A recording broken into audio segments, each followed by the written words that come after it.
Programme में आपको खुशामदीद कहते हैं। मैं असदुल्ला खान हूँ। इमरान खान साहब का लॉन्ग मार्च जारी है और इसी लॉन्ग मार्च के दौरान कल एक बहुत ही अफसोसनाक वाक़या पेश आया जब एक खातून रिपोर्टर कंटेनर के नीचे आकर जाँ बहक हो गई। इस वाक़े के फौरी बाद हर आंख अश्कबार नज़र आई। हर कोई जो लॉन्ग मार्च में शरीक था या घरों पे बैठा ये मंजर देख रहा था या ये खबरें सुन रहा था, हर कोई इस पर अफसुर्दा और मगमूम नज़र आया और इस पर बहुत ही अफसोस का इजहार किया गया। जहां एक तरफ सब लोग अफसुर्दा थे, अफसोस का इजहार कर रहे थे, वहीं पर फौरी तौर पर मुख्तलिफ तरह की चहमगोइयाँ भी शुरू हो गईं। कुछ का ख्याल था कि इमरान खान के कंटेनर से गार्ड की जानिब से रिपोर्टर को धक्का दिया गया था, कुछ का ख्याल था कि वो डिवाइडर पर चल रही थीं। अभी तक सूरत हाल हमारे सामने वाज़ेह नहीं हो सकी और फिर सियासी शख्सियात की तरफ से भी कुछ ऐसे बयानात आए जिसमें इमरान खान साहब की मुखालिफत का पहलू निकलता था। मसलन राना सनाउल्लाह साहब ने कहा कि इस पर तहकीकात होनी चाहिए, पंजाब हुकूमत तहकीकात करे वरना हम इस पर तहकीकात करेंगे। फिर यह भी कहा गया कि यह खूनी लॉन्ग मार्च है। फिर यह भी कहा गया कि इमरान खान संगदिल हैं, वो लोगों को मौत के मुंह में धकेल रहे हैं। बहुत सारी बातें हुई हैं। यह अपने तौर पर एक बहुत ही अफसुर्दा कर देने वाला वाक़या है, लेकिन उस पर की जाने वाली सियासत शायद इससे भी ज़्यादा परेशान कुन है बतौर सोसाइटी हमारे लिए। आज के इस प्रोग्राम का आगाज़ मैं इसी मामले पर करना चाहूँगा और मेरे साथ नईम साहबा के शौहर नईम भट्टी साहब मौजूद हैं। कुछ चीज़ें हम उनके सामने रखते हैं और उनसे जानते हैं। नईम भट्टी साहब, बहुत शुक्रिया और सबसे पहले तो हमारी ताज़ियत हमारी तरफ से कबूल कीजिए, क्योंकि बहुत ही अफसोसनाक ये वाक़या हुआ और जिस जांफेशानी के साथ सदफ काम करती थीं, हमारी कॉलीग थीं और जितनी वो मेहनती हैं और जितनी वो नेक नाम हैं, जितना उनके बारे में सब लोग तारीफ़ करते हैं, उनके जांबाक होने का बहुत ही ज़्यादा अफसोस है। अल्लाह ताला आपको सब्र जमील अता करे और उनके दर्जात बुलंद करे। मैं सबसे पहले आपसे ये जानना चाहूँगा नईम साहब कि चूँकि मुख्तलिफ तरह की खबरें चल रही हैं, कोई कह रहा है कि गार्ड की तरफ से धक्का दे दिया गया, कोई कह रहा है कि वो सड़क के बीच में लगे डिवाइडर पर चल रही थी, वहां से पाँव फिसल गया, कोई कह रहा है कि नहीं हुजूम की तरफ से धक्का लग गया। आपको क्या पता चला है, क्या बताया गया आपको? मुझे तो यही बताया गया है कि जो उनका पाँव स्लिप हुआ है, लेकिन सुबह से यहाँ पर भी काफ़ी लोगों का आपके मीडिया का तांता बंधा हुआ है, वो भी मुझसे यही बातें कर रहे हैं कि कोई कह रहा है गार्ड ने धक्का दिया, कोई कह रहा है गार्डर पे खड़ी थी। अब ये अल्लाह जाने कि वो कहाँ खड़ी थी कहाँ खड़ी नहीं थी, लेकिन वो अपने काम पर गई हुई थी, अपनी जॉब पर गई थी, तो वो ड्यूटी की दौरान शहीद हुई हैं। अब हम इसका किसी को ब्लेम नहीं देते। आपका जो पाकिस्तान तहरीक इंसाफ के लोग हैं उनकी तरफ से जाहिर है जो वहाँ कंटेनर पर मौजूद थे या जो बहुत करीब लोग थे, उन्होंने देखा होगा, उनका क्या बताना है कि वो सड़क पर मौजूद थी जब ये हादसा पेश आया, या वो कंटेनर के ऊपर पायदान पर थी, या वहाँ से उनको जो है वो धक्का लगा है जिसकी वजह से वो नीचे आ गिरी? वो जो पीटी की क़यादत थी उनमें वो कोई MNA थी, मुझे नहीं पता, वो उन्होंने वहाँ पर सारा हमारा वो किया है मरीज के। मैं वो बता रही थी कि मेरे साथ ही खड़ी थी, तो उसको जल्दी थी कि मैं इंटरव्यू कर लूँ, तो वो कह रही मैं अंदर रोकती रही हूँ कि 5 मिनट ठहर जाओ, रश बहुत ज़्यादा है, मैं तुम्हें इंटरव्यू करवा देती हूँ। कहती इसी दौरान ना इनका पाँव स्लिप हुआ है और वो गिर गई हैं। अब इसमें कितनी सदाकत है या क्या, मैं इस बारे में कुछ नहीं कह सकता, क्योंकि जितने मुँह हैं उतनी ज़ुबानें हैं। लेकिन बात यह कि नहीं सब रिपोर्टर या एंकर हम फील्ड में जाते हैं, मुझे अंदाजा है कि जी बिल्कुल सही है। मैं ये सवाल कर रहा था कि एंकर या रिपोर्टर कैमरामैन के बगैर कुछ नहीं होता, इसीलिए वो हर वक्त कैमरामैन को अपने साथ रखता है। जहां उसको मौका मिले किसी का इंटरव्यू करने का, कोई चीज रिकॉर्ड करने का, तो फौरी तौर पर वो कैमरामैन से कहता है कि अब इसको रिकॉर्ड कर लो। कैमरामैन, क्या उनका कैमरामैन उनके साथ था उस वक्त? नहीं जी, कैमरामैन नहीं था, वो खुद ही रिपोर्टिंग करती थी, अपने मोबाइल पर ही करती थी, और वो कहती थी कि मैंने ना फ़ौरन ये अपने ऑफिस भेजना है ये, ताकि मेरा ये चल जाए। उनकी कोशिश होती थी कि मैं ज़्यादा से ज़्यादा ब्रेकिंग कर सकूं, लेकिन उसको नहीं पता था कि वो खुद ही एक ब्रेकिंग बन जाएंगी। नईम साहब, आमतौर पर जब इतना बड़ा इंटरव्यू कोई एक मरतबा कर लेता है तो वो फौरी अगले दिन कोशिश नहीं करता। आपकी कोई बात हुई होगी, एक दिन उन्होंने इंटरव्यू किया जिस पर वो खुश भी थी, फवाद चौधरी साहब ने बताया भी कि मैंने इनका तारुफ बड़ी मेहनती रिपोर्टर के तौर पर इमरान खान साहब कराया। क्या वो अगले दिन दोबारा इंटरव्यू करना चाहती थी? जी, वो अगले दिन दोबारा चाहती थी कि मैं फिर आज इंटरव्यू कर लूँ। उस दिन उसकी बेटी की बर्थडे भी थी, तो सुबह माँ बेटी में बड़ी लड़ाई हुई है। बेटी कहती है कि अम्मा आप ना आज काम पर मत जाओ, साल बाद मेरी बर्थडे आती है, आज हम घर बर्थडे सेलिब्रेट करते हैं। तो वो कहती बेटा मेरी मजबूरी है, मैंने काम पे जाना है। तो बेटी कहती है कोई नहीं, अभी 4 दिन मजीद लगने इस्लामाबाद पहुँचने में, आज आप ना जाओ, आप कल कंटिन्यू कर लीजिएगा। आज आप ऑफिस फ़ोन करके कह दें कि जी आज मैं नहीं, आज मेरी बेटी की बर्थडे है।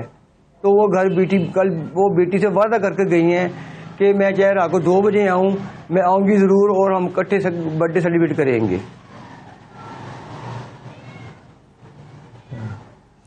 तो नहीं साहब, वो घर में यही कहकर गई थी कि वो लॉन्ग मार्च के साथ इस्लामाबाद तक जाएंगी? नहीं, वो तो उसे इस्लामाबाद तक जाना था, लेकिन वो बेटी ने जिद की ना कि मेरी बर्थडे है तो आपने मेरे बर्थडे मनानी मेरी। बर्थडे के लिए तो उन्होंने कहा कि कुछ टाइम के लिए मैं आ जाऊंगी। बेटी कह रही गुजरांवाला जी, हाँ जी, उन्होंने कहा जी गुजरांवाला में इनका स्टे है तो घंटे का लाहौर का रास्ता है, तो मैं ना रात को लाहौर आ जाऊँ, चाहे मैं लेट आऊँ, लेकिन बर्थडे हम इकट्ठे मनाएंगे। वो बच्चों को ये कहकर गई थी, तो मैंने मना किया था, मैं तुम वापस ना आना, इतनी तुम सुबह जा रही हो, थकी होगी मार्च से, तो तुम रात को घर आओगी तो सुबह दोबारा जाओगी। तो वो कहते नहीं, मुझे अपनी बेटी की खुशी से ज़्यादा कोई चीज़ प्यारी नहीं है, मैं थकी हूँ जो भी हूँ, ये मेरा एक पैशन है, ये मेरा शौक़ है, लेकिन बच्चों का दिल मैं नहीं तोड़ सकती, मैं घर आऊँगी। जी जी। तो नईम साहब, वो ज़ाहिर है इस्लामाबाद तक ट्रैवल कर रही थी, यहाँ से भी गई थी, तो क्या वो किस चीज़ पर ट्रैवल कर रही थी? क्या वो ऑफिस की गाड़ी पर थी, अपनी गाड़ी पर थी, या किसी कोलीग के साथ थी?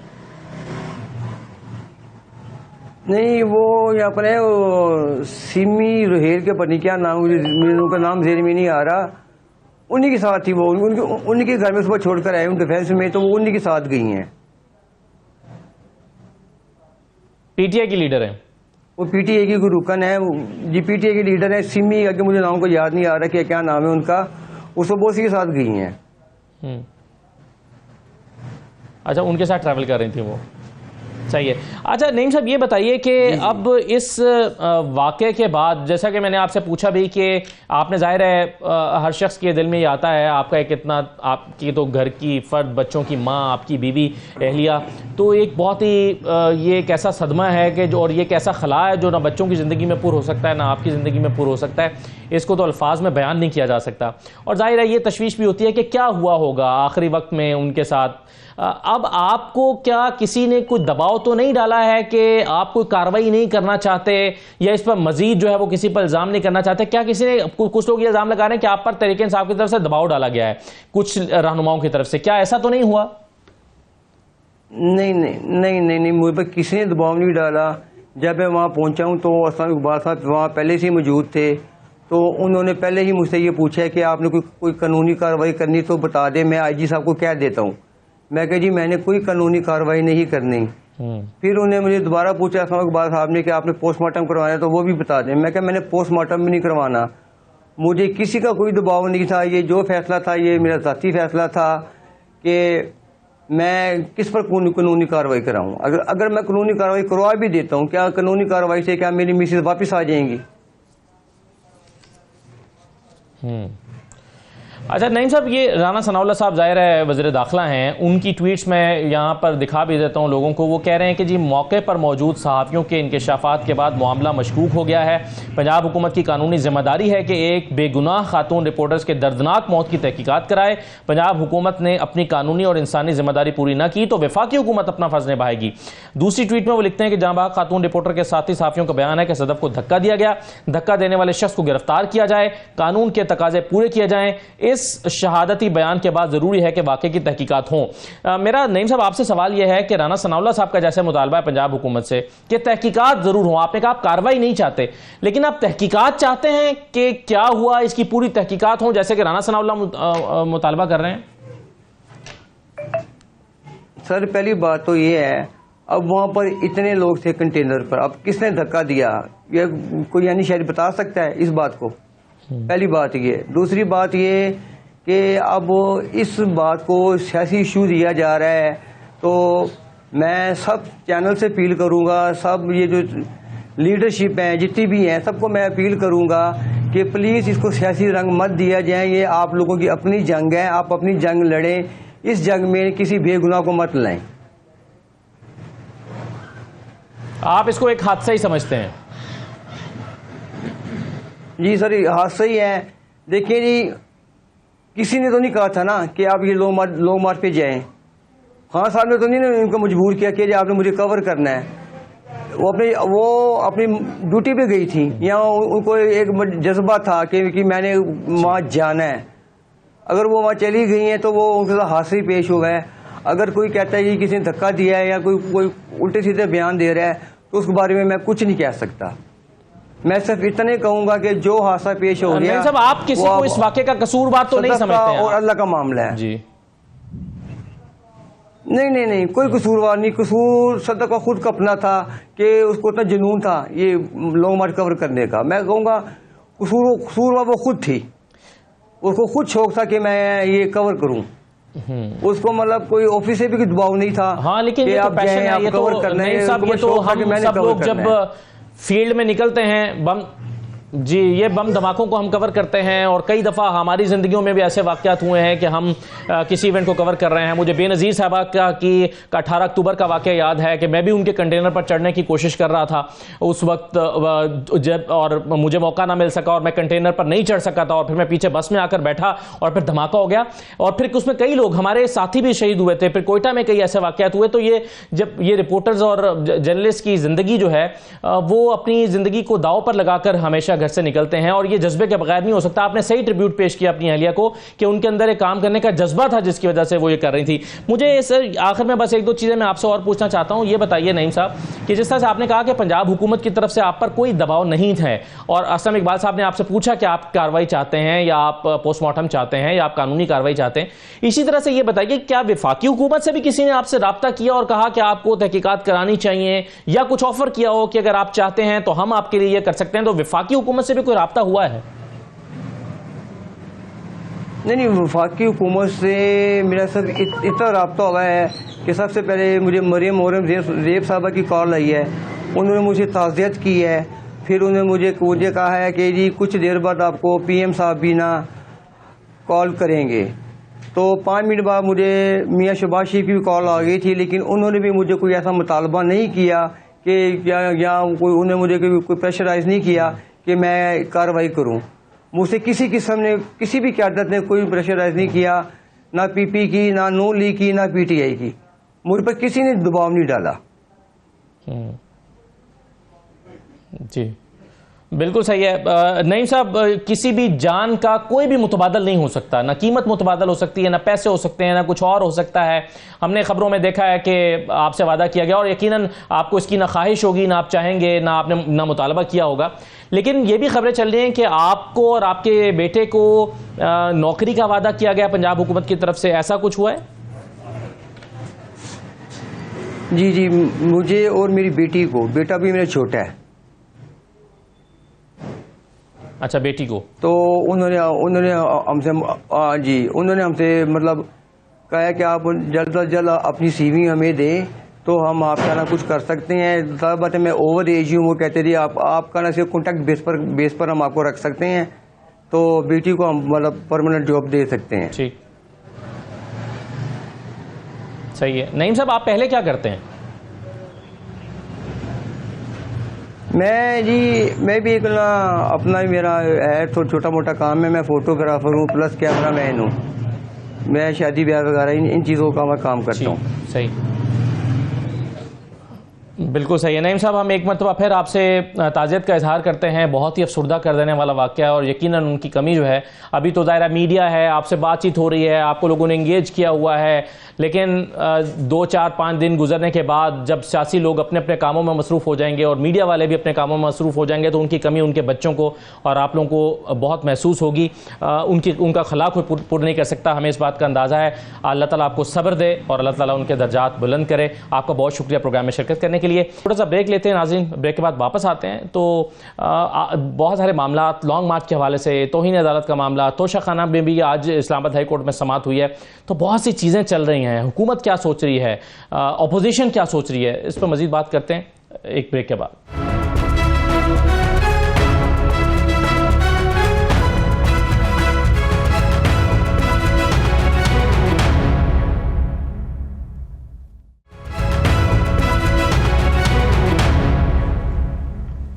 ब्रेक के बाद आपको दोबारा खुशामदीद कहते हैं। एक तरफ इमरान खान साहब का पाकिस्तान तहरीक इंसाफ का लॉन्ग मार्च चल रहा है, दूसरी तरफ अदालतों में भी बहुत सारे मामला चल रहे हैं। अदालतों में तोशा खाना का केस भी इस्लामाबाद हाई कोर्ट में आज उसकी समाअत हुई है, इलेक्शन कमीशन को नोटिस हो गए हैं। दूसरी तरफ इमरान खान साहब पर तौहीन अदालत में भी आज जवाब जमा हुए हैं, परसों इसकी समाअत भी होगी। क्या 25 मई को इमरान खान ने और पाकिस्तान तहरीक इंसाफ ने तौहीन अदालत की थी, और इसकी रोशनी में क्या अगला जो लॉन्ग मार्च उनका इस्लामाबाद पहुंच रहा है उसकी इजाजत मिलेगी या नहीं मिलेगी? बहुत सारे मामला हैं जिस पर गुफ्तगू करने के लिए हमारे साथ फैसल चौधरी साहब मौजूद हैं, पाकिस्तान तहरीक इंसाफ के मुतअद्दिद केसेस में वकील हैं। बहुत शुक्रिया फैसल चौधरी साहब। सर, सबसे पहले तो ये बताइए, आपका भी जवाब जमा हुआ है, 25 मई को जब कमरा अदालत में आप मौजूद थे और अदालत पाबंद कर रही थी कि आपने कहां पर लॉन्ग मार्च कर सकते हैं और कहां नहीं कर सकते, आप भी उस वक्त कमरा अदालत में मौजूद थे। आप बतौर वकील मौजूद थे या बतौर फरीक मौजूद थे? नहीं, मैं तो वहां पे खासब गया था। अपने बार प्रेसिडेंट ने हमारी एक पिटीशन दायर की हुई थी इस्लामाबाद हाईकोर्ट बार एसोसिएशन के प्रेसिडेंट शुएब शाहीन साहब ने।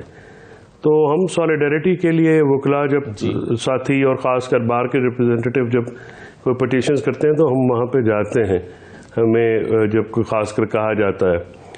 तो मैं उसी सिलसिले में वहाँ पे था, तो मुझे कोर्ट ने बुलाया और उन्होंने मुझे हदायत दी। उसमें ना पीटीआई भी फरीक थी, ना मैं फरीक था, ना ही मैं किसी को जो है वो रिप्रेजेंट कर रहा था। तो मैं वो जो सारा मैंने मामला किया वो अदालत की बुलाए जाने पे उनको असिस्ट और एड करने के लिए की नीयत से वो किया। उसमें हम फरीक बिल्कुल नहीं थे। तो फैसल साहब, आपको तो अब नोटिस जारी हो गया, अदालत ने अगर आपको मुआवनत के लिए बुलाया था कि फैसल साहब आप जरा आगे आ जाइए, तो आपको नोटिस कैसे जारी हो गए? हाँ, ये वैसे लॉयर्स को नॉर्मली नोटिस जारी नहीं होते हैं किसी भी मामले में, क्योंकि हमारा काम तो वकालत की हद तक होता है। बहरहाल वो उसका नोटिस आए थे, जो सवालात कोर्ट पूछना चाह रही थी वो मैंने उनके जवाब दे दिए हैं। और डॉक्टर बाबर रहमान साहब ने, बल्कि बाबर रहमान साहब तो to be very fair with him, वो तो हाई कोर्ट में अपना केस कर रहे थे, तो मैंने उनको ये कहा कि सर ये मामला है तो आप तशरीफ़ लाइए, वरना वो तो अपने केस में इस्लामाबाद हाई कोर्ट में बिजी थे। तो जवाब जो है वो जमा मैंने करा दिया है। और उसमें देखिए, ये जो हुकूमत है ये हर वक्त इनका एक ही टारगेट रहता है, इमरान खान। वो उनको टारगेट करना चाह रहे थे। हालांकि 25 मई को वाक़यात आपको अगर आपने रिपोर्ट किया हो, वो बहुत ही हालात इस तरह के थे कि वो कोई समझ ही नहीं आ रही थी। फ़ोन भी बंद, जैमर्स लगे हुए हैं, ना किसी शेलिंग हो रही है, माहौल बहुत गरमाया गया हुआ था हुकूमत की तरफ से भी। और पीटीआई के जो लोग हैं वो भी ज़ाहिर है उनका भी मामला बड़ा एक हीट अप हुआ था। तो उसमें जो उस वक़्त की नज़ाकत को समझते हुए, वक्त की नज़ाकत को समझते हुए हर आदमी एक पॉजिटिव रोल अदा करना चाहता था। तो हमने भी इसी नीयत से ये कोर्ट को जो है वो उनको कहा कि जब उन्होंने कोर्ट ने हमें कहा, और ये कहते रहते हैं कोर्ट कॉल्स में वकला को, अदालतें कहती हैं और वकला हमेशा पॉजिटिव रोल अदा करते हैं अपना। तो ये जब उनका बेसिकली जो मतवा नज़र मुझे समझ में आया है, शायद अदालत ये पूछना चाह रहे हैं कि ये जो हुकूमत ने इमरान खान साहब के ख़िलाफ़ कंटेम्प्ट एप्लीकेशन फ़ाइल की है, तो क्या उनके इल्म में भी था? तो मैंने उनको बताया कि ना तो मेरा इमरान खान साहब का या बाबर रहमान साहब का, मेरा और बाबर रहमान साहब का इमरान खान साहब के साथ हमारा 25 में ऑर्डर राब्ता नहीं हो सका जारी करने से पहले और बाद में हमारा राब्ता नहीं हुआ। ना ही मैं अगली सुबह भी जब उन्होंने कॉल ऑफ किया तो उन्होंने उनको हम नहीं मिले, उन्होंने वहां पे देख के फैसला किया। साहब, तो मीडिया में भी हमें जी, मुझे याद है उस वक्त 3 की बेंच एजाजुल हसन साहब उसको हेड कर रहे थे और आप कमरा अदालत में थे, मैं भी वहां पर मौजूद था। मुझे याद है कि आपने कुछ वक्त मांगा था राब्ता करने के लिए कि जी मैं आपका मैसेज, अदालत का मैसेज कन्वे करता हूं, और फिर आपने वापस आके बताया था कि जी इमरान खान साहब से राब्ता नहीं हो पा रहा। ये तो आपने कह दिया था, लेकिन क्या यहां बात खत्म हो गई थी? उसके बाद आपकी जिम्मेदारी अदालत ने लगाई थी कि आपने हर सूरत इमरान खान को कन्वे करना है? नहीं, हर सूरत का तो देखिए, हर सूरत तो नहीं हो सकता ना। मैं तो जो अवेलेबल मामलात हैं उसी में हो सकता है। तो उसके बाद उन्होंने एक ऑर्डर पास किया, उसमें अच्छा ऑर्डर में ये लिख दिया कि मीडिया पे आप इसके मुतालिक बात नहीं करेंगे। अब मीडिया से भी हम बात नहीं कर सकते, ज़ाहिर कोर्ट का ऑर्डर था। और फिर तो हुकूमत को ये कहा गया कि आप इनकी मीटिंग अरेंज कराएं अटक में। मेरी और डॉक्टर साहब की। वो जब हम बाहर आए, हम इंतज़ार करते रहे, यूनिफॉर्म में बैठे हुए थे डॉक्टर साहब, तो इंतज़ार कर रहे थे, तो हमें तो कोई बंदे ने ना रब्ता किया, ना कोई बात हुई। एनीवेज वो ना हमारी मीटिंग हुई। फिर वो कमिश्नर ऑफिस का हुक्म था कि वहाँ पे जाएं। तो बतौर वकील जो है मैं सियासी मामलात से जो है वो इज्तनाब करता हूँ।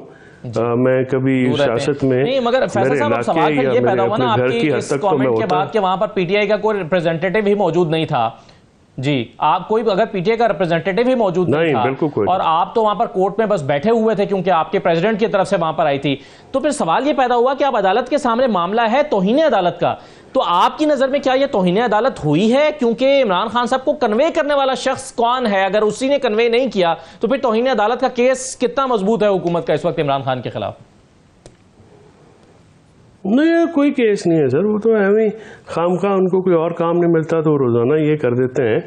और मुझे अफसोस हुआ है एडिशनल अटॉर्नी जनरल साहब की जो ऑर्डर मैंने पढ़ा है कि वो साथी वकला के ऊपर इस किस्म की बात करना कि आप उनको नोटिस इशू करें, तो अदालत ने एक खैर नोटिस कंटेम्प्ट का तो नहीं इशू किया, एक नॉर्मल नोटिस इशू किया है। और उनके कहने पर मुझे उनके इस रवैये पे मुझे अफसोस भी हुआ है। हम एक दूसरे की बड़ी रिस्पेक्ट करते हैं अदालत में, अदालत के बाहर भी हमारे कोलीग्स होते हैं। उसका अपना वकला का सर इसमें एक हमारा कोड ऑफ कंडक्ट है, एक हमारी जिम्मेदारी होती है, हम उसके अंदर ही रह के प्रोफेशनल वकला जो है करते हैं। हम कभी एक दूसरे को मतलब अगर मुझे याद है, फैसल साहब मान लीजिए कि आप फर्ज कीजिए वकील थे उस मामले में जी सर, ये कहता है कि फर्ज कीजिए कि आप वकील थे उस मामले में और उस पर अमल नहीं हुआ अदालत के अहकामात पर, तो फिर भी क्या वकील को नोटिस होता है, हो सकता है, या माजी में हुआ है, इसकी मिसाल मिलती है? नहीं नहीं नहीं नहीं, कभी भी नहीं होता सर। अगर मतलब आपको याद होगा कि मरहुमा आसमा जहांगीर ने वो गानी साहब का बाहर जाने पे ये कहा था कि ये उनकी जिम्मेदारी होगी, वो नहीं आए। अब उनके खिलाफ क्या तौहीन? अगर फॉर एग्जांपल वकील जो है वो तो एक कन्वेयर बेल्ट होता है ना जी, वो तो एक मैसेज जो है अपने क्लाइंट का अदालत तक पहुंचाता है, और इसके अलावा उसका कोई रोल नहीं होता। अगर कोई आदमी, मैं किसी की कह भी देता हूँ कि सर ये मामला इस तरह से नहीं होगा, और बाहर जाके अगर कोई कर जाता है तो वो नहीं अपनी बात का पाल रखता, तो फिर उसका वकील तो जिम्मेदार नहीं होता। दूसरी बात है कि इमरान खान साहब का हकीकत में भी ना उनसे रब्ता हो पा रहा था। उस दिन वो जैमर्स थे, वो लॉन्ग मार्च में था, जैसे अभी लॉन्ग मार्च में है तो खान साहब से बात नहीं हो पाती है, तो क्योंकि वो एक सारा माहौल है, पॉलिटिकल मामला चल रहा होता है, तो कैसे उसमें अब जाए? और फिर शेलिंग हो रही है, फायरिंग हो रही है, या मतलब इतनी एस्केलेशन हुकूमत ने की हुई थी, हमें वहाँ पे लेके भी जाना हुकूमत की जिम्मेदारी थी, ना वो मीटिंग कराई, ना कोई बात हुई, वो उसमें नीयत ही नहीं थी। खान साहब इनकी बिल्कुल नीयत नहीं थी। हम कमिश्नर ऑफिस में गए, आगे कोई आदमी नहीं था। हमने अदालत के हुक्म पे कमेटी जो थी, दो तो बंदे हमारी कमेटी के थे ही नहीं, वो तो मिल ही नहीं रहे थे। मैं और डॉक्टर साहब गए वहाँ पे, आगे खाली, वहाँ पे कोई ऑफिस में बंदा नहीं है, परिंदा नहीं है। हम बैठ के इंतजार करके आ गए। अच्छा, वो मीटिंग जो है 10 बजे थी, इसका मतलब ये था कि कोर्ट ने कहा था कि आप इनको 10 बजे से पहले जाएं, इनकी जो पॉलिटिकल लीडरशिप है मुलाकात कराएं पीटीआई की, ताकि ये कोई अपने जो कमेटी है हुकूमती कमेटी, उससे कोई बातचीत कर सकें। तो हमारी मीटिंग ही नहीं कराई, हमारा एक्सेस ही नहीं था, हमने बातचीत वहाँ पर क्या करनी थी उनके साथ से। जी बिल्कुल सही है। अच्छा फैसल साहब, एक और मामला चल रहा है, वो तोशाखाना का जो मामला है इस्लामाबाद हाई कोर्ट में, उसमें कुछ दिन पहले तोशाखाना से नाअहली हुई इमरान खान साहब की। कल उन्होंने कोरम का इलेक्शन लड़ दिया है। Chief justice Islamabad high court ने ये कहा भी था तलब बिन अल्लाह साहब ने कि इलेक्शन लड़ने में तो कोई हर्ज नहीं, वो लड़ सकते हैं, और कल उन्होंने लड़ा भी है और जीत भी लिया है। तो टेक्निकली हम इसको तोशाखाना में इमरान खान की नाअहली कहेंगे कि इलेक्शन कमीशन ने इमरान खान को नाअहल किया है या डी सीट किया है? लगता तो यह है कि वो सिर्फ डी सीट हुए थे, एक सीट पर। वो डी सीट हुए थे, डिस्क्वालिफिकेशन तो 63P में होती नहीं है। वो तो जो इलेक्शन कमीशन का जो फैसला है तोशाखाना का, वो आज गालिबन उसमें ज़िमनी इलेक्शन को भी रोक दिया गया है, यानी जो ऑपरेशन हुआ है डी सीट के नोटिफिकेशन का, वो रुक गया है। तो प्रैक्टिकली तो वो स्टे हो गया है, लेकिन वो क्योंकि नोटिस इशू करना था इलेक्शन कमीशन को, इस्लामाबाद हाई कोर्ट ने और मैंने कहा है ऑर्डर पढ़ा है कि शेड्यूल जारी ना किया जाए, इलेक्शन कमीशन को पाबंद किया है जी। तो वो तो फिर सर ऑपरेशन तो उसका रोक दिया गया ना, तो प्रैक्टिकली तो उसमें जो स्टे है वो आ गया, लेकिन उन्होंने नोटिस इशू करना होता है, नोटिस इशू करने के बाद ही आईनी इदारा है तो इलेक्शन कमीशन का मौक़िफ़ सुन के ही फैसला करेंगे, क्योंकि उसमें बहुत सारे तजादात हैं। ये फैसला तो मुझे बिल्कुल खड़ा हुआ नज़र नहीं आता। तो इलेक्शन कमीशन के पहले भी बहुत सारे फैसले जो हैं वो रिवर्स हो चुके हैं अल्लाह अदालतों से। वो ज़्यादा कानून आइन की बजाय अपनी ख्वाहिशात पे फैसले करना ज़्यादा पसंद करते हैं, उस वजह से वो फैसले अक्सर रिवर्स हो जाते हैं। जी, जैसा कि आपने कहा कि एक तरह से ये स्टे हो गया है, ये स्टे नहीं है लेकिन एक तरह से स्टे है, लेकिन इस फैसल साहब इस एक तरह के स्टे में भी जो ट्रायल है उनका निचली कोर्ट में वो तो शुरू हो सकता है, तो इमरान खान साहब की जो साख है या वो स्टेक पर तो है ना, उनके खिलाफ जो करप्ट प्रैक्टिसेस का ट्रायल है वो तो शुरू हो सकता है। करप्ट प्रैक्टिसेस की सजा दे के ट्रायल कहाँ से शुरू कराना जो है ये अक्लमंदी है या ये कहाँ पे कोई इंसाफ पे मबनी बात है। मतलब इलेक्शन कमीशन की तो बिल्कुल समझ नहीं आई। वो उन्होंने पहले 137(4) में 120 दिन के टाइम फ्रेम के बाद जाके कार्रवाई की है, फिर उसमें अगर कोई करप्ट प्रैक्टिसेस का मुर्तकब होता है तो करप्ट प्रैक्टिसेस जो हैं वो तो इलेक्शन जब को लड़ा होता है तो उस वक्त होती हैं, तो वो उसका ट्रायल होता है और ट्रायल के बाद सजा दी जा सकती है। तो स्पीकर साहब ने भी फैसला जो है वो ऐसे ही बगैर देखे उठा के आगे कर दिया और इलेक्शन कमीशन ने जहमत ही नहीं की। देखिए इलेक्शन कमीशन और इमरान खान साहब की जो आपस के ताल्लुकात हैं वो इंतहाई शदीद नौयत के इस वक्त हैं, और उसमें नई इलेक्शन कमीशनर साहब, चीफ इलेक्शन कमीशनर साहब भी जो हैं वो भी इसमें अपनी पोजीशन का शायद उस तरह से मेरी ओपिनियन में ख्याल नहीं कर रहे जिस तरह से वो उनको करना चाहिए। उन्होंने काफ़ी मुतनाज़ा कर दिया है ये सारा मामला, और वो अब तो वो जो है इससे झिझकते भी नहीं हैं, उसका इजहार भी पब्लिकली कर देते हैं। तो नामुनासिब रवैया है। अदारों की इज्जत जो है वो सही है, लेकिन फैसला आपने जो 137(4) का जिक्र किया, आज अदालत में भी इसका बैरिस्टर अली जफर साहब ने जिक्र किया है कि ये तो वो टाइम बार्ड है और 120 दिन के अंदर कार्रवाई हो सकती थी, लेकिन कामरान मुर्तज़ा साहब की इंटरप्रिटेशन डिफरेंट है। वो कहते हैं कि जब चोरी पकड़ी गई और रेफरेंस फाइल हुआ है उसके वहां से 4 महीने का 120 डेज का जो टाइम पीरियड है वो वहां से शुरू होता है। ये उनकी इंटरप्रिटेशन है। नहीं, वो इसलिए नहीं कह सकते ना। देखिए ये जो तोशा खाना का मामला आया है ये FBI के में उन्होंने डिस्क्लोज किया हुआ है 19-20 से, तो पब्लिक डॉक्यूमेंट है। तो ये कहना कि और उस पर फिर एविडेंस होना है कि आपको कब मिला, कैसे मिला, आपको मालूमात कब आई, वो जो कागजात हैं वो कब निकाले गए, तो ये वो 120 डेज जो इल्म होने का है इसका कोई ये नहीं, ये तो कानून में नहीं लिखा हुआ है। और इलेक्शन कमीशन जो है वो इन असासों की जांच पड़ताल करवाती है, और आपने देखा होगा हर साल बहुत सारे लोगों की मेंबरशिप जो है वो सस्पेंड हो जाती है। और तो आज तक जो है गोशवारा जमा कराने पे या उसको गोशवारे में जो अगर कोई चीज़ रह गई हो तो आप कानून पाकिस्तान का ये है सर ख्वाजा आसिफ केस के बाद कि आपने नीयत देखनी होती है। अब अगर वो एक चीज़ FBI के डॉक्यूमेंट्स में शो हुई हुई है और लेट्स सपोज कि वो नहीं शो हुई इलेक्शन कमीशन के पास, तो इसको फिर आप नियतन जो है वो कंसीलमेंट तो नहीं कर सकते। और कंसीलमेंट जो है आर्टिकल 62-63 अप्लाई कानून तब होता है अगर अदालत की तरफ से कोई डिक्लेरेशन आया हो, अदालत का कोई फैसला आया हो।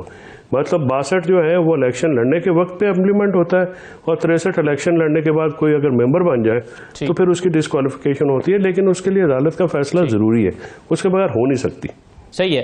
आखिरी सवाल मेरा आपसे यह है कि अभी हम पिछले 25 मई वाले मामले को सुप्रीम कोर्ट में वो मामला चल रहा है और एक और लॉन्ग मार्च आ गया, और उस लॉन्ग मार्च जो है उसकी भी इजाज़त का मामला है, इजाज़त नहीं मिल रही और फिर सुप्रीम इस्लामाबाद हाई कोर्ट में चले गए हैं, तरीके इंसाफ चली गई है। तो ये क्या दोनों चीज़ों को क्लब करके देखा जाएगा कि 25 मई को क्या हुआ था और क्या वो तौहीन हुई है या नहीं हुई है, या इसकी इजाज़त जो है वो पिछले वाले मामले से, पिछले वाले लॉन्ग मार्च से इसको अलग करके देखा जाएगा? इजाज़त मिल जाएगी तहरीक इंसाफ को लॉन्ग मार्च करने की या इस्लामाबाद पहुंचने की? ना मिले तो हैरत होगी। मतलब अदालतें तो ये जो हुकूमत ने लॉन्ग मार्च रुकवाने के लिए सारी तगोदो की थी, तो सुप्रीम कोर्ट ने तो इनकार कर दिया है उनको रोकने से। तो अगर सुप्रीम कोर्ट इनकार कर चुकी है तो फिर लोअर कोर्ट कैसे इनकार करेगी उसकी, वो अपना उसकी इजाज़त देने से। तो दूसरी बात यह है कि वो एक्टिविटी जो होती है, वो 25 मई की एक्टिविटी जो हुई थी उसमें भी कोई ना कानून टूटा है ना कोई बात है। वो ज़रूरत से ज़्यादा एक सेंसेशनलाइज करके, सनसनी फैला के वो बात की जाती है। अगर कोई मुजाहिरीन जो हैं यहाँ पे बेशुमार दफ़ा आए हैं और जमहूरियत में ये आते रहते हैं, छोटे मोटे वाक़यात होते रहते हैं, उसमें अगर लॉन्ग मार्च में इमरान खान साहब ने अभी तक ये जब से लाहौर से चले तो पत्ता भी नहीं टूटा जी, कोई पत्ता नहीं टूटा। बिल्कुल सही है। बहुत शुक्रिया फैसल चौधरी साहब, प्रोग्राम में शिरकत, बहुत शुक्रिया। लॉन्ग मार्च के इम्कानात, इस्लामाबाद पहुंचने के, इजाज़त मिलने के, तोशा खाना और फिर बहुत सारी जुड़ी हुई चीज़ें, और 25 मई के क्या जो तौहीन अदालत का मामला है वो केस भी सुप्रीम कोर्ट में मौजूद है। आज जवाब जमा हुए हैं, परसों उसकी हेयरिंग होनी है। तो इन तमाम चीज़ों पर हम बातचीत कर रहे थे फैसल चौधरी साहब से, और फैसल चौधरी साहब भी उन लोगों में शामिल है जिनको नोटिस आया है, तौहीन अदालत का तो नहीं आया लेकिन जवाब जमा कराने के लिए आया है कि आपने उस वक्त इमरान खान साहब को कन्वे करना था और नहीं किया है। इसका जवाब उन्होंने जमा कराया कि मैं तो न फरीक था, न पार्टी था, न वकील था इस मामले में, मैं तो सिर्फ अदालत में मौजूद था। अब देखिए क्या होता है। एक छोटा सा ब्रेक लेते हैं, ब्रेक के बाद वापस आते हैं।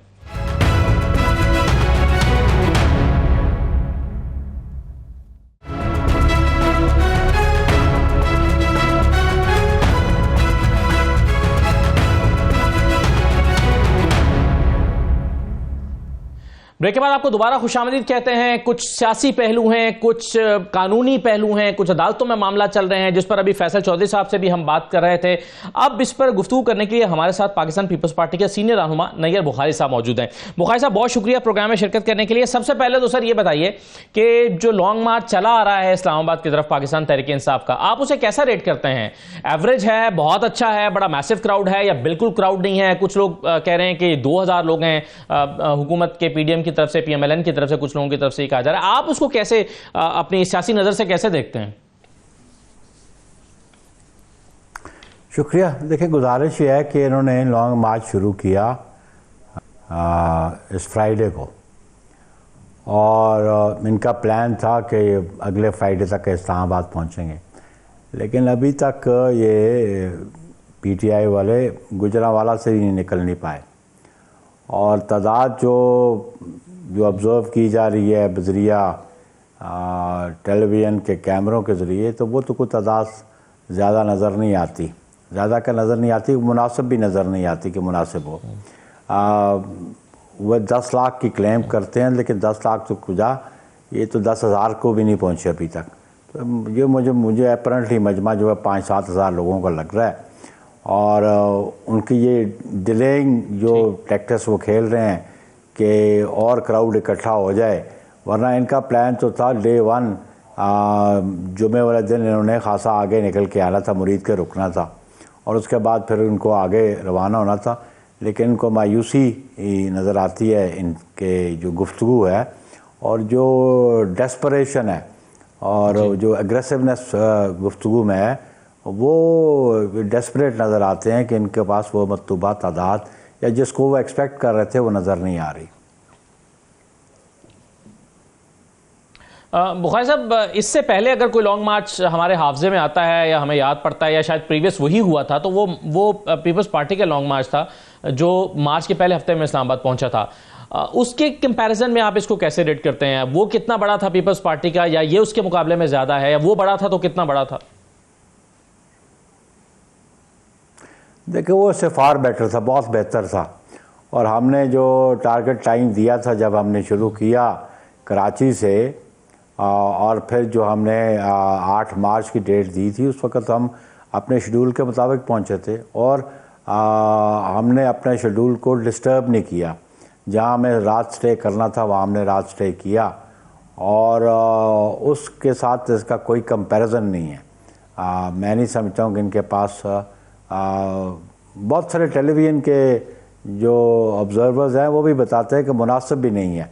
तो मैं तो समझता हूँ कि जो हमें तस्वीरों के ज़रिए हमें नज़र आता है, और वो तो कोई 5-7 हज़ार से ज़्यादा लोग नज़र नहीं आते, वो भी किसी शहर में, जब वो मूवमेंट करें तो वो मूवमेंट से पता चलेगा कि कितनी लोग हैं, कितनी गाड़ियां हैं, कितनी हजूम है।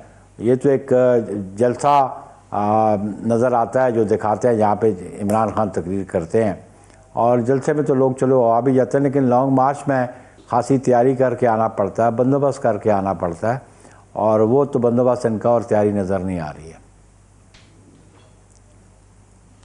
बुखारी साहब, इमरान खान का लॉन्ग मार्च पीपल्स पार्टी के मुकाबले में भले ही काफ़ी कमज़ोर हो जैसे कि आप फरमा रहे हैं, लेकिन इंतखाबी मैदान में वो मुसलसल मार्के जीतते चले जा रहे हैं। कल कुरम का जो मार्का था इमरान खान ने वो भी भारी मार्जिन से पीडीएम के उम्मीदवार से जीत लिया है। आपका एक स्टेटमेंट मेरे हाथ में है जो 29 अप्रैल 2022 को छपा था, जिसमें आपने कहा था कि इमरान खान इस्तीफ़ा देकर अवामी मैदान में आएँ, ज़िमनी इंतखाबात लड़ें तो पीटीआई को लग पता जाएगा। लेकिन लग तो ऐसा रहा है कि पीडीएम को लग पता गया है। इमरान खान इंतखाबी मैदान में क्यों कामयाबियां समेटते जा रहे हैं? फिर उसके फैक्टर्स कुछ और हैं। इमरान खान की कोई अपनी मकबूलियत नहीं है, वो सिटिंग गवर्नमेंट से लोगों के नाला होना की बुनियादी बात जो इन्फ्लेशन है, और फिर जो सैलाब की वजह से जो फूड बास्केट है उसमें शॉर्टेज आ गई है, तो वो सर्टन रीजंस वो हैं। वो इमरान खान की मकबूलियत नहीं है, वरना 9 अप्रैल से पहले इमरान खान की मकबूलियत थी, आवाम के सामने थी, और लोग उस वक्त निजात के लिए कोशिश कर रहे थे। लेकिन आज देखें कि मैं समझता हूँ कि जो आज डिसीजंस लिए कैबिनेट ने, पर्टिकुलरली प्राइम मिनिस्टर ने जो अनाउंस किया, जो पैकेज जो फार्मर्स को दिया जा रहा है, उससे मैं समझता हूँ कि वो जो हमें तशवीश थी, खाद बहुत महंगी थी, उसको सस्ता किया, चीज़ें सब्सिडाइज़ की जा रही हैं। तो जब तक आप अपने मुल्क के फार्मर को तगड़ा नहीं करेंगे, उसको सब्सिडीज़ नहीं देंगे, तब तक आपकी फूड बास्केट जो है आपके ज़रूरियात के मुताबिक पूरी नहीं होगी।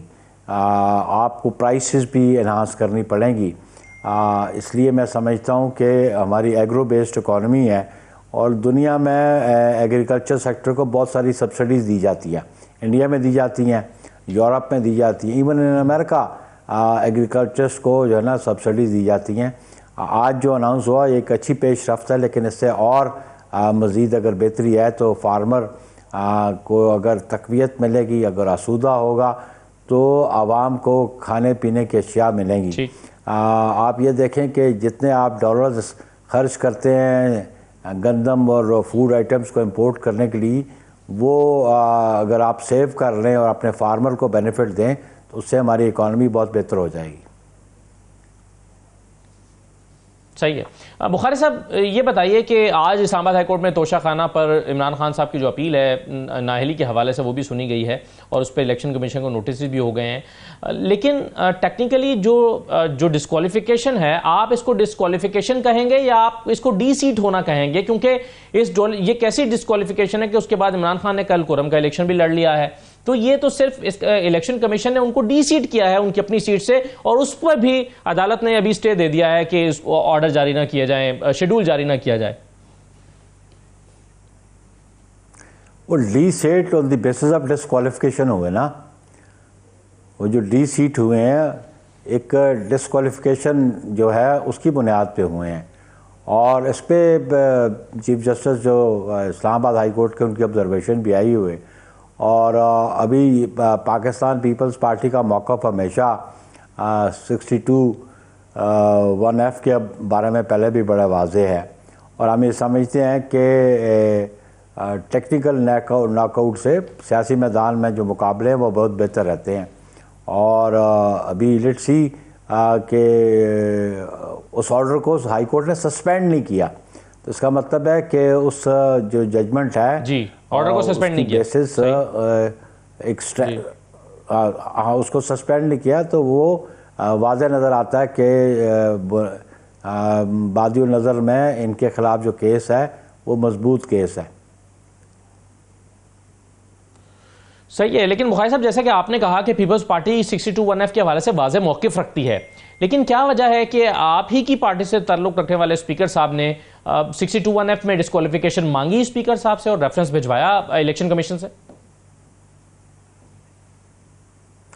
देखिए उन्होंने रेफरेंस भेजा और रेफरेंस स्पीकर की अपनी मर्जी से तो नहीं गया, एक रेजोल्यूशन मूव हुआ तो स्पीकर ने तो एज अ पोस्ट ऑफिस काम किया, रेजोल्यूशन तो नेशनल असेंबली ने पास किया और उस रेजोल्यूशन की बुनियाद पे स्पीकर बाउंड थे उसको इलेक्शन कमीशन को रेफ़र करने को।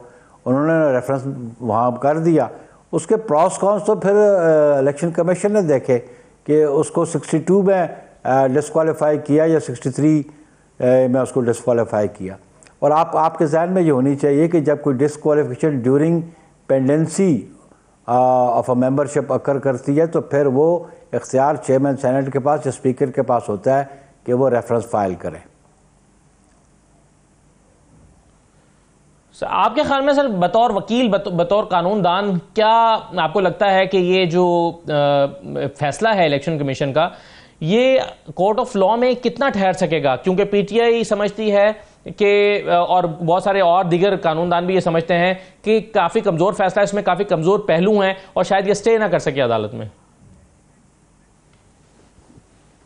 सिमिलर केस एक ऑलरेडी इस्लामाबाद हाई कोर्ट ने डिसाइड किया हुआ है, फैसल वाडा वाला केस, और वो केस अभी सुप्रीम कोर्ट पे सब जुडिस भी है। तो मैं ये समझता हूँ कि इलेक्शन कमीशन ने जो फैसला फैसल वाडा के केस पे किया था उसको इस्लामाबाद हाई कोर्ट ने उसको अनडू नहीं किया और उस फैसले के हक में फ़ैसला दिया इस्लामाबाद हाई कोर्ट ने। इसीलिए फैसल वाडा साहब फिर सुप्रीम कोर्ट में गए हुए हैं और सुप्रीम कोर्ट में अब उसकी उस फैसले की जो है स्क्रूटनी हो रही है। तो हम देखते हैं अब सुप्रीम कोर्ट क्या फ़ैसला करती है। लेकिन सो फार जो इलेक्शन कमीशन का फ़ैसला है, जो वर्डिक्ट उनको थी, उसको एक्सेप्ट किया गया इस्लामाबाद हाई कोर्ट में फैसल वाडा के केस में। सही है। आखिरी सवाल सर मेरा ये है कि आज़म सवाती साहब पर उनका दावा है कि दौरान हिरासत उन पर तशद्दुद हुआ, उनको बेलिबास किया गया। आज वो ह्यूमन राइट्स सेल जो है सुप्रीम कोर्ट का उसमें पेश भी हुए हैं, वहाँ पर भी उन्होंने अपना जो है वो तहरीरी तौर पर दरख्वास्त दी है। पीपल्स पार्टी को इस पर यकीनन कंसर्न होगा कि ये क्या हो रहा है। क्या फॉर्मली इसको वफाकी हुकूमत से वजारत दाखिला के साथ ये मामला उठाया गया है पीपल्स पार्टी की तरफ से कि ये तो एक बहुत बेचैनी की सूरत हाल है अगर ये पार्लियामेंटेरियंस के साथ ऐसा हो रहा है? देखिए बिलाशुबा न सिर्फ पार्लियामेंटेरियन, पाकिस्तान के हर शहरी के फंडामेंटल राइट्स है और अगर कोई अंडर ट्रायल प्रिजनर है या किसी के खिलाफ इन्वेस्टिगेशन है तो वो जो मुजवजा कवानीन है उसके मुताबिक होनी चाहिए। पाकिस्तान पीपल्स पार्टी जो टॉर्चर में बिलीव नहीं करती, लेकिन एट द सेम टाइम ये भी देखना पड़ता है कि आया जो मौक़िफ़। बहुत शुक्रिया नैयर बुखारी साहब, पीपल्स पार्टी इस पर बिलीव नहीं कर। शुक्रिया प्रोग्राम में शिरकत करने के लिए। ये नाज़रीन आज का प्रोग्राम था, इजाज़त दीजिए, अल्लाह हाफ़िज़।